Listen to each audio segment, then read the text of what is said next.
Été 1984, c'est la fête à mon ami, on est dans sa cour et je juge que le party ne lève pas et que ça prendrait quelqu'un pour étinceler un peu. Je me dirige vers la table buffet puis je dis aux autres jeunes: Hey, qui c'est j'émite? Je croque une pomme, la piche derrière, croque une grappe de raisin, piche derrière, pogne un pilon de poulet, le croque, et viens pour le lancer parce que je suis pas un psychopathe puis les fruits, je comptais les rincer. Fais semblant de le lancer, mais il y a un adulte arrête mon geste, puis le pilon part pareil, puis c'est l'oncle à mon ami qui me dit: Que fait là, crif de mon golf? C'est mon. Non,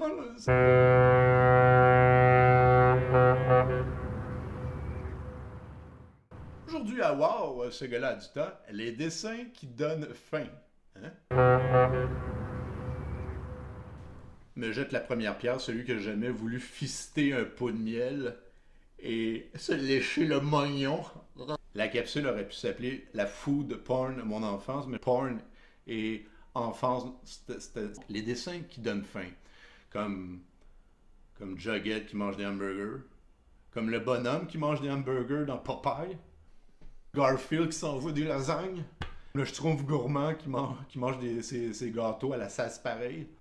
Confidence, j'avais le bonhomme en caoutchouc quand j'étais petit, puis la peinture sur le gâteau était totalement partie à force que je me le mette dans la bouche. J'étais ce genre de jeune-là, moi. Dans une catégorie à part, Astérix et Obélix. Plus ça va dans les albums, plus il y a une débauche de dessins de viande rôtie luisante qui m'ont tellement donné envie quand j'étais jeune. Là. Il y a des albums qui tournent autour de la bouffe, comme Les Lauriers de César, où Abra Raccourcix promet à son beau-frère de se faire goûter un ragoût parfumé au Laurier de César. Il y a le Tour de Gaulle, où ils doivent rapporter une spécialité de chaque région de la Gaule. Il y a le bouclier Arverne, où Abra Raccourcix a mal au foie. On prend du plaisir à voir manger Obélix, mais puis on a de la peine pour lui quand il a faim. Mais là, vous dites: Ah, Alexandre, tu vas faire du sanglier aujourd'hui? Non, c'est ça l'affaire. C'est que il y a des trucs de BD qui sont malheureux à transposer dans la réalité. J'ai rêvé de manger du sanglier jusqu'à ce que je mange du sanglier. Alexandre, on s'en va d'une noce, on va manger du sanglier! Première déception, ça se mange pas comme ça. Puis deuxième déception, c'est une viande foncée pleine de tendons noirs.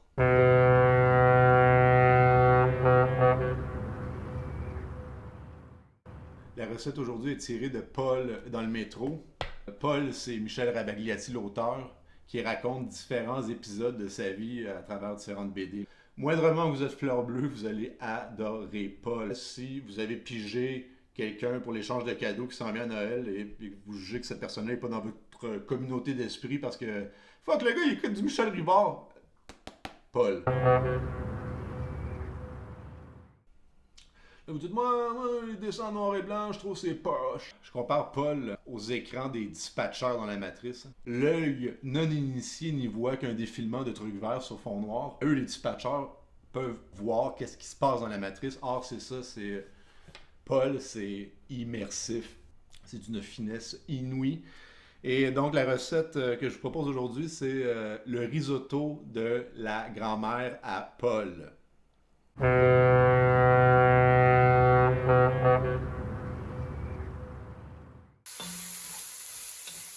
Faire suer les oignons avant d'y ajouter les champignons.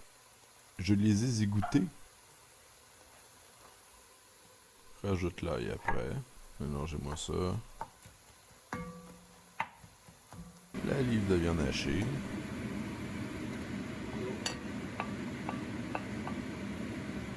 Les saucisses circoncises.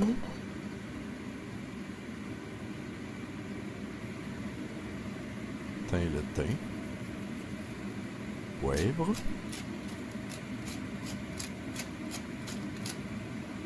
Et là commence une activité obsessionnelle pour moi, c'est-à-dire m'assurer qu'il ne reste pas de petits morceaux de viande plus gros qu'il faut qu'il en reste.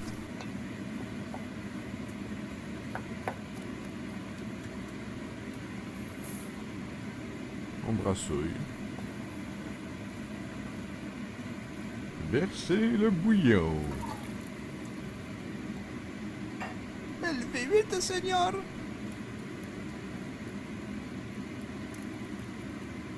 Une feuille de laurier. Celle-ci provient pas de la couronne de César.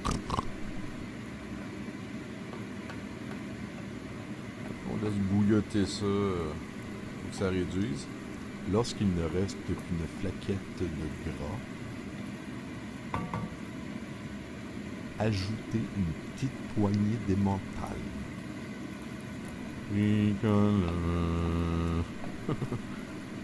Transvidez dans un pyrex. Mettez le restant d'emmental. Sacrez ça au four à 400, mettons, pendant un petit bout, et voilà, je l'ai fini à brûle. Certains jugeront ce gratinage comme étant pas assez croûté. Je leur répondrai, j'aime ma croûte juste un petit peu galleuse. Je veux sentir le gooey du fromage. Je suis de même.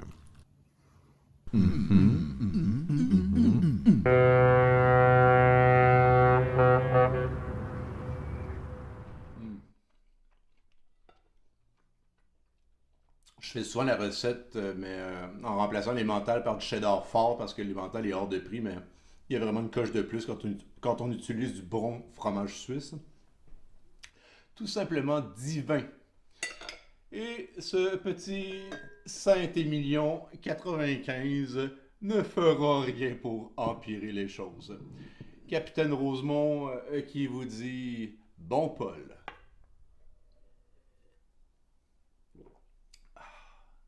Pas assez sucré, ça. Petit, je trouvais le bonhomme Pillsbury appétissant. Quand je le voyais dans une annonce, je me projetais avec les autres enfants autour de lui, puis je me demandais juste comment je ferais pour l'amener dans ma chambre pour pouvoir le... Est-ce que c'est juste de la pâte, le bonhomme Pillsbury, ou... Pour ça, j'ai demandé à mon père, le bonhomme Pillsbury, y a-t-il des organes? Et mon père m'a répondu, y a pas de...